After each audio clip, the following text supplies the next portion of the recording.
Hi, Hokies. Welcome to Career Q&A today.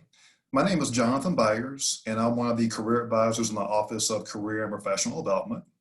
In our last episode of Career Q&A today, my colleague Heidi covered an overview of federal jobs, how to find federal jobs, the federal job search process, and related topics. Today, I'm going to address the topic or the question of if you're applying to a federal job, should my resume look different?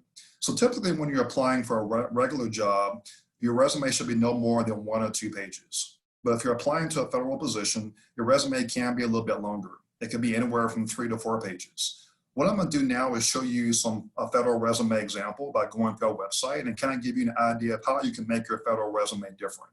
So I'm going to share my screen.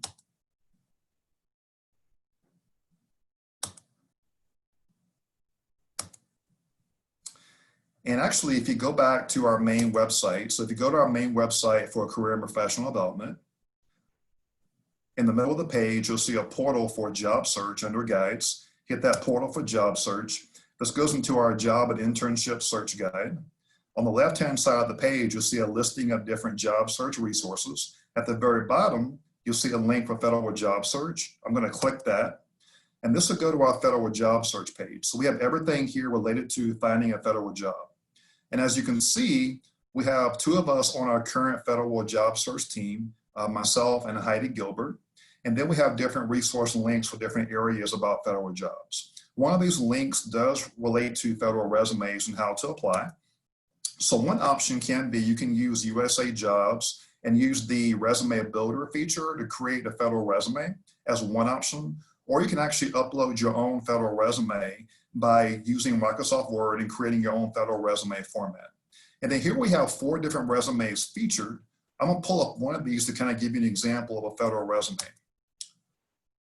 So this resume example is based on a graduate student who actually got hired for a federal job. So like you would for a regular resume, you want to include obviously your name, how to contact you, if you want to include address and email as well. You can also have a profile. You don't have to have a profile for the federal resume, but you can also go into a lot more detail. So with the education section, you can actually highlight different areas of your experience in education that relate to that particular job. So again, you can list information about your major, what you're studying, where you attended. You can also indicate how many hours you completed, and of course, GPA. So say, for example, if you're looking for a federal job, you want to kind of look at if there's certain skills areas or words that are repeated or highlighted in that job description. You want to try to map your experiences on your resume to those job description areas as best you can. So for example, if you've done things in your academic experience that involves writing a paper, leading a team project, delivering a presentation, or doing research, you can actually include those as key topic areas and then indicate what you've done to support those different areas in your education section. And the same thing for your work experience. So you can add a little more detail regarding where you worked, the position. You can also add hours per week, supervisor name, their number, and then whether or not a person can contact them.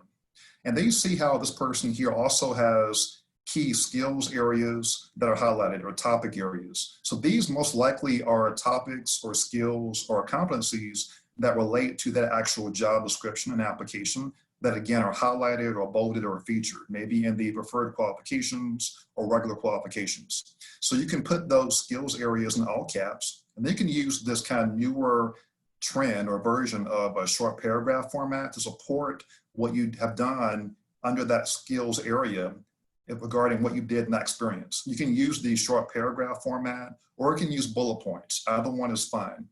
So you can kind of list all the skills areas that connect to that experience and then highlight those again in all caps and then support those in supporting paragraphs or bullet points.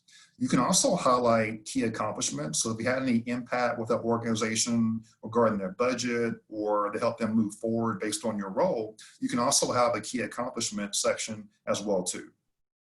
So you can do this for all your work experiences.